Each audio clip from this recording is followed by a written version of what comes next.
Good morning, and thanks so much for tuning in to Stocks to Watch on BloombergQuint. I'm Mathew. It's probably going to be an eventful session, not just for India, but for the globe, if indeed a Brexit deal is finally signed after almost 5 years of waiting. But in the meanwhile, we've got a few stocks to focus on, and I'm going to ask questions about those stocks to my guest, who is Dharmesh Kant.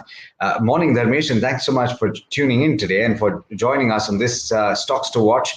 The first group of stocks, shall I say, that I want to ask you about is the DTH service providers, and that's on account of the cabinet approval for the proposal for the revision of guidelines for obtaining licenses for providing those services. And the guidelines now allow for 100% FDI in the sector. There's also an update in terms of the length of the license. So it will now be provided for 20 years instead of 10 years. And the license fee has been revised lower to 8% of AGR from 10% earlier. And what's more, there's also the possibility of those operators that are willing to share a DTH platform and transport stream of a TV channels on a voluntary basis to be allowed to participate in the getting of the license. So how do you see this changing the landscape of DTH space? And who, according to you, is set to benefit the most? Yeah, good morning, Alex. I think it's a welcome news for DTH providers. Though, yeah, I mean, in entirety, had there been some more level playing field cable operators, like having a fee on them as well, as far as 80% of AGR is concerned. So that would have been much more welcome, and it would have laid out an even playing field for DTH as well as cable service providers, because right now they are benefiting more than what DTH are. However, having said that, I think with all the news flows, reduction of EGR fees from 10 to 8%, 100% FDI, augurs well for specifically for companies like TV, which has been troubled financially of late. Because of reasons not specifically related to business, but for other reasons as well. However, Tata Sky and Bharti Airtel also tends to benefit from both, Bharti Airtel being in the listed space.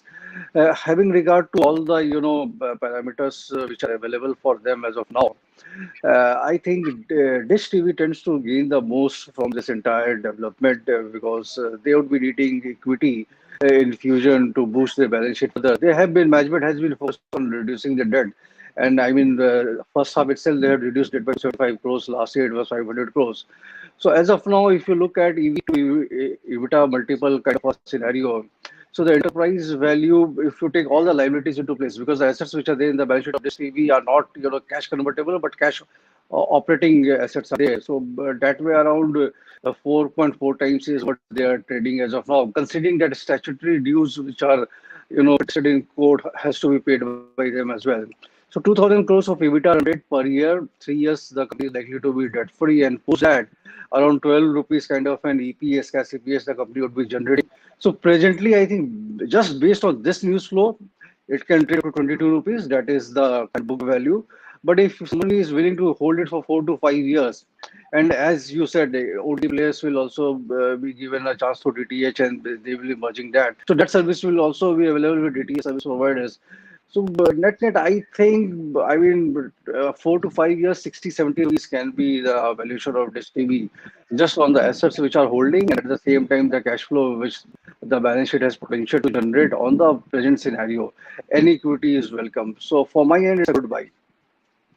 All right, Dish TV. Then that, by the way, was a stock price of Bharti Airtel, which of course is the other stock that we were talking about. This is Dish TV.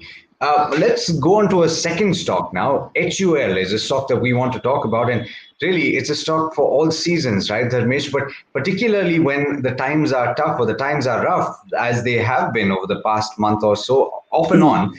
Particularly on Monday, you saw a big rumble in the stock market, but HUL has done quite well for itself over the last month or so. It's up about 11.3%, and that's saying something considering the valuations that the company commands. Would you say that it's a stock that you should absolutely hold in your portfolio, irrespective of the price? And I know this is a question that we ask all the time, but in this context, as we stand today. Yeah, Alex, definitely. All the more so in the context in where we are standing today, HUL should be there in your portfolio. So last month, the stock price has risen up, but before that, I mean, couple of months was a lackluster performance with HUL when the restaurant trade was up, and most of I mean financials and other stocks were seeing a buying traction. But given where we are standing as of now, or the market is standing as of now, I think it merits to have actually in your portfolio because downside is to be limited. I mean, one day off kind of a correction which is there, or couple of days or week correction, it may come down, but it will be the one to bounce back faster. And as the economic scenario gets murkier, HUL will find more traction.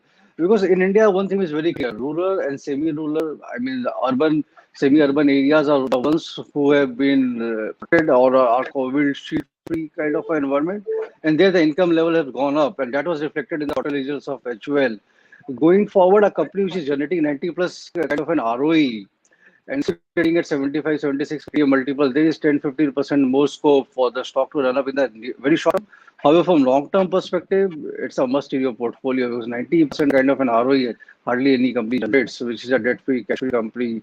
7,000 odd crores of profitability you are getting end of the year at 1,000 crores of our top line.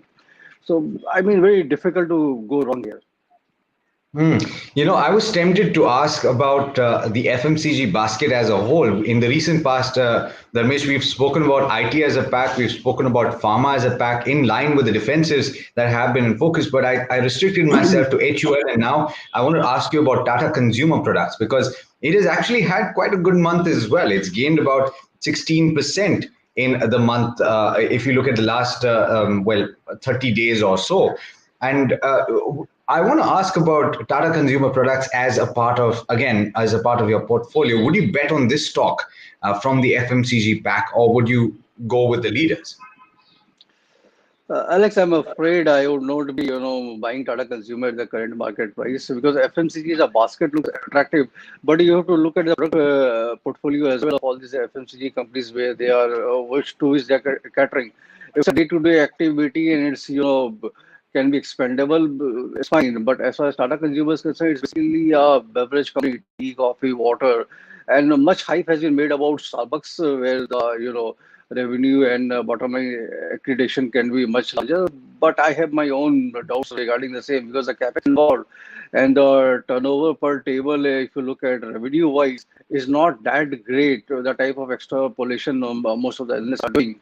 And look at the return ratios. ROE is in single digit, 5, 6, 7% kind of a return ratio this company is generating. At the same time, we just spoke about HUL, which is generating 90% kind of an ROE. It is equally good.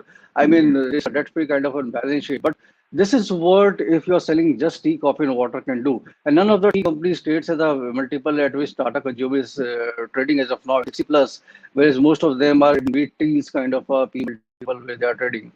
So I don't think, I mean, Tata Consumer has found fancy with, traders and investors. The stock prices run up very strongly. It may still go ahead. But fundamentally, I think there are better options available in the FMCG space. Maybe a Dabur, Nestle, or Britannia would be a much better bet than buying a Tata Consumer.